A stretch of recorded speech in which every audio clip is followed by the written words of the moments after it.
Olá, você vai ver nesta edição do Câmara Rio Notícias. Governo e Prefeitura anunciam medidas restritivas em consequência do coronavírus. Aulas estão suspensas a partir de segunda-feira.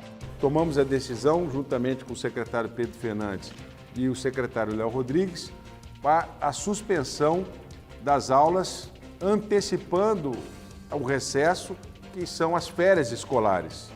Câmara do Rio também adota restrições e suspende o acesso às galerias do plenário. E os 2 anos de morte de Marielle Franco.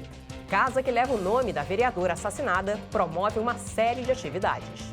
A gente quis, nesse mês de março, que é um mês importante, onde completam 2 anos desse crime bárbaro, ter um espaço aberto para a sociedade, onde a gente possa dialogar, realizar encontros, atividades. Não saia daí, a gente volta já.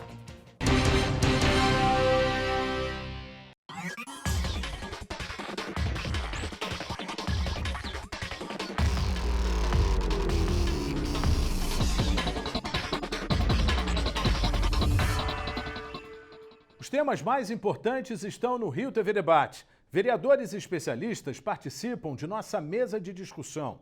Assista todas as segundas, às 2 da tarde, aqui na Rio TV Câmara.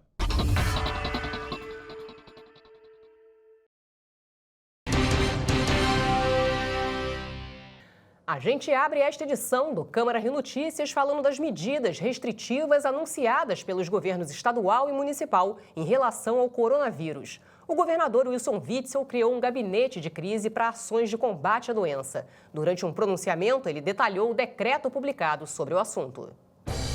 O decreto. Aqui neste decreto, nós estamos orientando que qualquer servidor público, empregado público ou contratado por empresa que presta serviço para o Estado do Rio de Janeiro, que apresentar febre ou sintomas respiratórios, tosse seca, dor de garganta, mialgia, cefaleia e prostração, dificuldade para respirar e batimento de asas nasais, passa a ser considerado um caso suspeito. Suspensão das aulas. Tomamos a decisão, juntamente com o secretário Pedro Fernandes e o secretário Léo Rodrigues, para a suspensão das aulas, antecipando o recesso, que são as férias escolares. Vamos antecipar as férias escolares a partir de segunda-feira, pelos próximos 15 dias, a fim de que nós avaliemos se há necessidade de prorrogar por mais 15 dias. Proibição de manifestações e eventos públicos.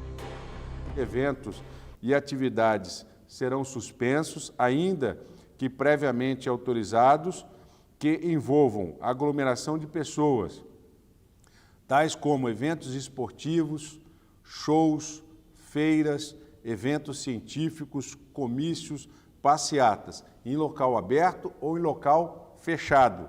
O vírus, ele se transmite muito rapidamente quando há aglomeração e, se evitarmos as aglomerações, nós não teremos uma crise aguda e poderemos ter, assim, condições de tratar aqueles que forem infectados. A Prefeitura do Rio também confirmou a suspensão das aulas na rede municipal. A cidade entrou em estágio de atenção, o terceiro de uma escala de 5 níveis de monitoramento. Eventos com aglomerações de pessoas estão proibidos a partir de segunda-feira. Atividades como cinema, teatros e museus estão suspensas. Os jogos do Campeonato Carioca de Futebol, previstos para este fim de semana, serão realizados com portões fechados. E a Câmara Municipal do Rio também adotou medidas de restrição por conta do coronavírus. A resolução da mesa diretora foi publicada no Diário Oficial. Entre as medidas de restrição estão a redução do número de convidados nos debates públicos, a suspensão da visitação pública, o fechamento do acesso às galerias do plenário e a diminuição do número de sessões solenes. As ações foram adotadas em caráter temporário. Quais os legados que a fusão entre os estados da Guanabara e do Rio de Janeiro deixaram para a cidade maravilhosa? Esse é o assunto da terceira reportagem da série sobre os 45 anos da fusão, completados nesse domingo. A reportagem é de Vitor Gagliardo.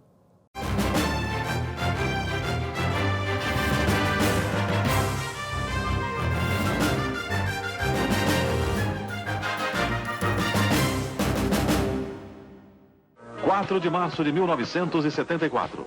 A ponte Rio-Niterói, chamada oficialmente de Ponte Presidente Costa e Silva, é inaugurada pelo presidente Garrastazu Médici e pelo ministro dos Transportes da época, Mário Andreasa.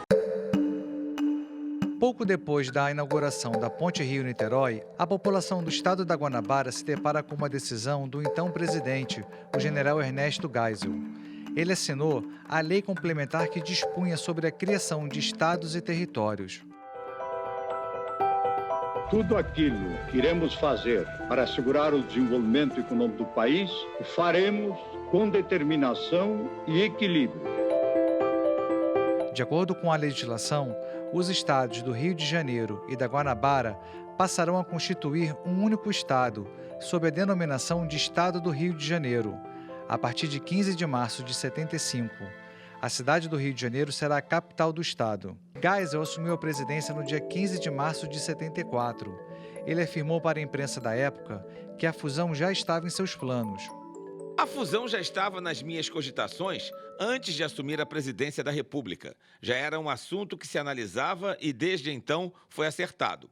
Estudou-se como se tinha de fazer, preparou-se a legislação. Reclamam de eu não ter feito um plebiscito. Ia ser dispendioso e eu não pretendia mudar minha opinião. O Geisel tinha uma visão desenvolvimentista, tinha também uma visão de buscar, vamos dizer assim, no caso, tentar buscar uma integração, Estado do Rio de Janeiro, Estado da Guanabara, para tentar impulsionar esse desenvolvimento, de alguma maneira, achando que haveria vantagem para os dois lados. A fusão ela ficou com uma imagem muito ruim, porque ela foi feita no período militar, sem consulta à população, e logo depois da fusão vem a crise dos anos 80. E essa crise ela afetou mais o Rio de Janeiro, a cidade e o estado, do que outras regiões. A solenidade de fusão foi realizada na Assembleia Legislativa do Estado do Rio de Janeiro e contou com mais de 600 representantes de toda a esfera política nacional. O estado da Guanabara durou apenas 15 anos, mas deixou um legado importante na área urbanística da cidade. Em 65, o governador Carlos Lacerda contratou o urbanista grego Constantino Doxiades para estruturar a mobilidade da região. Um desses legados é exatamente nesse ponto que estou. A linha Lilás liga os bairros de Laranjeiras ao Santo Cristo, na zona portuária da cidade. Além da linha Lilás, ainda há os projetos das linhas vermelha, amarela, azul, marrom e verde. A linha vermelha foi inaugurada em 92 e a linha amarela em 97. A linha azul tinha o objetivo de ligar a Penha ao Recreio dos Bandeirantes. A marrom seria do Rio Comprido a Santa Cruz. E a verde, que ligaria a Via Dutra à Gávea, passando pela Tijuca.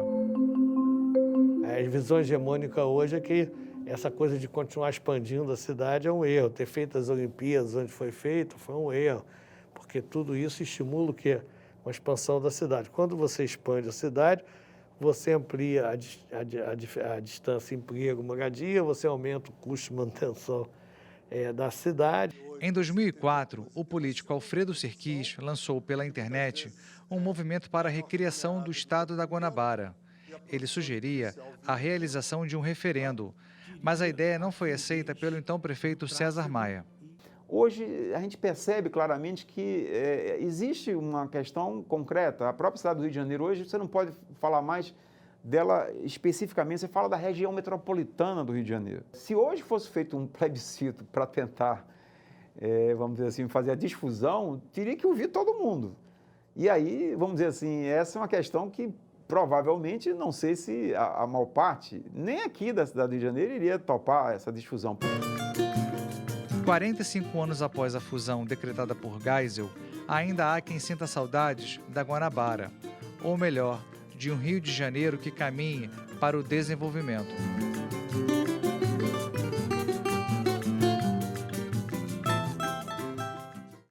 E você vai ver no próximo bloco. Casa Marielle Franco promove uma série de atividades para lembrar os 2 anos de morte da vereadora. Um simples gesto vem do coração. Esse é um trabalho de várias mãos. Ser solidário é multiplicação. Ser voluntário é dedicação. Se não souber por onde começar a fazer, essa canção quer te ajudar a entender. Fazer o bem é pra você também. Não é preciso muita coisa, vem. A recompensa não dá pra escrever, mas acredite, vai mudar você. Fazer o bem é pra você também. Não é preciso muita coisa, vem. Pátria Voluntária. Somos solidários, somos voluntários. Comece hoje a transformar vidas. Acesse gov.br/Pátria Voluntária. Você também pode fazer e espalhar o bem. Governo Federal. Fazer o bem. A Comissão de Meio Ambiente da Câmara do Rio realizou um debate público sobre a água. As discussões foram comandadas pelo vereador Renato Cinco. Logo na abertura, o vereador Renato Cinco disse que o problema da água no Rio não é só uma questão de gestão da SEDAI, mas uma questão de modelo de desenvolvimento. Nós temos um modelo de desenvolvimento no Brasil que é extremamente predatório.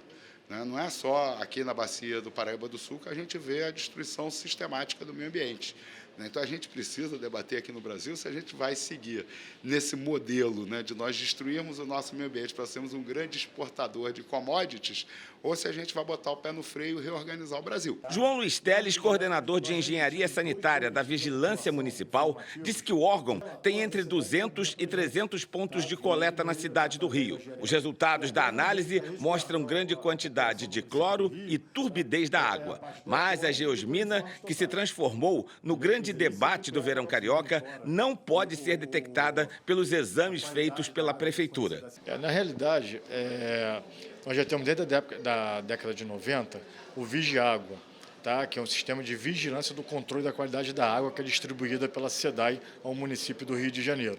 Então a gente já vem acompanhando, mês a mês, a gente acompanha a SEDAI e faz toda essa coleta de amostras de água para levar para o nosso laboratório municipal de saúde pública, onde a gente analisa todos os parâmetros que estão dentro da portaria de consideração 05, sobre a potabilidade de água. A pesquisadora da Fiocruz falou sobre as inspeções realizadas na estação do Guandu. Adriana Sotero comentou os resultados produzidos pela Fundação depois da análise. O relatório aponta que no momento da crise hídrica, era predominante cianobactérias naquele ambiente, ou seja, que estava havendo alta floração de cianobactérias, que são bactérias que produzem substâncias como cianotoxinas e também essas substâncias como a geosmina e o MIB, que são substâncias que dão um aspecto ao paladar ruim. Tanto é que nós estávamos sentindo, a maioria, alguns municípios do Rio de Janeiro, que é abastecido pela ETA do Guandu, estava presenciando gosto e odor na água, desagradável. Tem que atacar a causa. A causa é a questão do saneamento. Tem a necessidade de ser feito o saneamento básico nos municípios que lançam água para esse corpo hídrico, para essa bacia.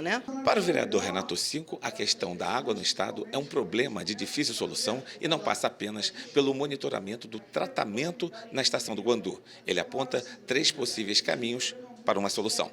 1, com a qualidade da água que chega em Guandu. 2, com a adaptação do sistema de tratamento à piora da qualidade dessa água. E uma terceira discussão que a gente não pode ignorar é sobre a distribuição da água. É um problema histórico, um caso de racismo socioambiental, a gente ter água em locais distantes, mais ricos, como a Zona Sul do Rio de Janeiro, e faltar água em locais próximos a Guandu, mas que são pobres, na Baixada Fluminense. Hoje, 65% da água tratada no Guandu vem para a cidade do Rio de Janeiro e só 35% fica na Baixada Fluminense. E dentro do município também há desigualdade nessa distribuição entre ricos e pobres. Câmara do Rio aprova a lei que reserva percentual de imóveis dos programas habitacionais para pessoas em situação de rua. Lei aprovada institui a política municipal para a população em situação de rua. Câmara do Rio realiza campanha de vacinação contra o sarampo. Projeto de lei regulamenta serviços para animais no município. E Câmara entrega moções de congratulações a mulheres de destaque em diversas áreas. Agora a Rio TV Câmara convida você a recordar o principal ícone do cinema novo. Inquieto, irreverente e contestador, o cineasta Glauber Rocha completaria neste sábado 81 anos. Glauber morreu aos 42 anos em 1981 e teve seu corpo velado no Parque Lage. Cenário de Terra em Transe, uma de suas principais obras. Coloca a perspectiva além da política para a filosofia. Foi aí que eu disse, olha, é um filme filosófico.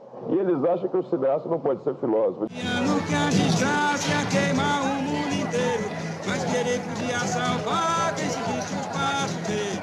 Com uma câmera na mão e várias ideias na cabeça, o baiano Glauber Rocha levou o realismo e a crítica social para o cinema. E atenção, senhoras e senhores, vejam como se fez um político. Vejam como um homem, sem nunca ter contato com um povo, pôde se fazer grande e honrado nesta terra de Eldorado. Deus e o Diabo na Terra do Sol fez Glauber conhecer a fama. Outro filme lançado antes do ato institucional número 5, o AI-5, Terra em Transe, conquistou o Prêmio Internacional da Crítica do Festival de Cannes.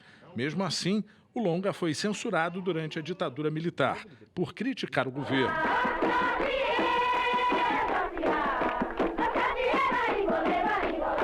Com o Dragão da Maldade contra o Santo Guerreiro, em 1969, Glauber recebeu o prêmio de melhor diretor. Eu não faço um cinema convencional, quer dizer, o meu tipo de filme é uma coisa que sai de um outro espaço e não obedece muito às leis da dramaturgia convencional. E a morte da vereadora Marielle Franco completa 2 anos neste sábado. Para lembrar a data, a casa que leva o nome da parlamentar assassinada vai ser palco de várias atividades durante o mês de março. As apresentações musicais previstas para este sábado foram canceladas em consequência do coronavírus.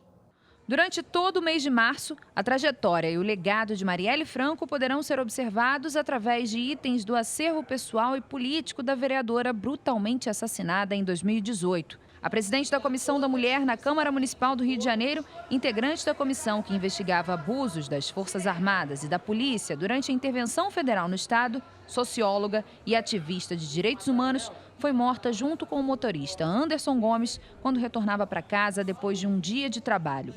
O Instituto Marielle Franco, criado pela família da vereadora, vai oferecer atividades abertas ao público ao longo de todo o mês de março neste local.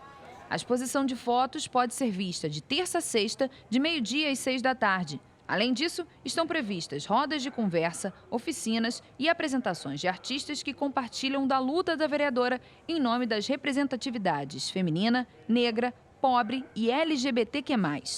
A programação deste sábado, dia 14, quando completam-se 2 anos do crime, que ainda permanece sem solução, será preenchida de acordo com as recomendações das autoridades de saúde para a concentração de grandes públicos. Os organizadores estão convidando as pessoas a colaborarem com o Amanhecer por Marielle, estendendo algum pano, lenço, faixa na cor amarela ou girassol na janela para marcar a data. A Casa Marielle é uma das primeiras ideias que o Instituto Marielle Franco está tirando do papel, graças ao apoio de mais de 800 pessoas que financiaram coletivamente esse espaço.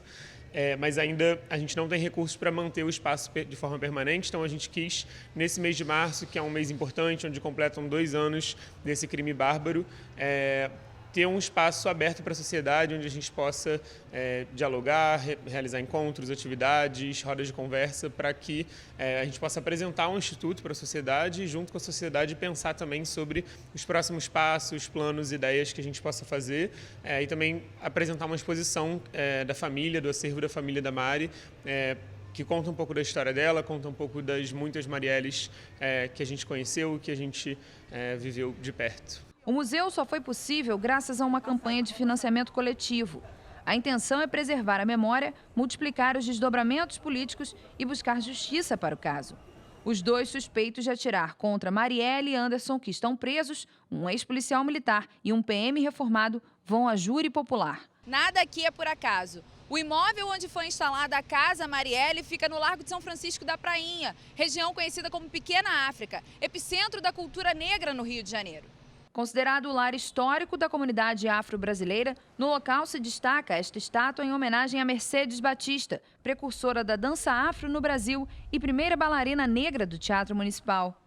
Entre 1774 e 1831, a região portuária do Rio de Janeiro foi a porta de entrada de negros escravizados, que mesmo depois da proibição da comercialização de pessoas, permaneceram vivendo e trabalhando no local, onde surgiu inclusive o samba, entre outras manifestações culturais. O Instituto Marielle Franco ainda está com outras mobilizações financeiras disponíveis para que mais propostas sejam postas em prática.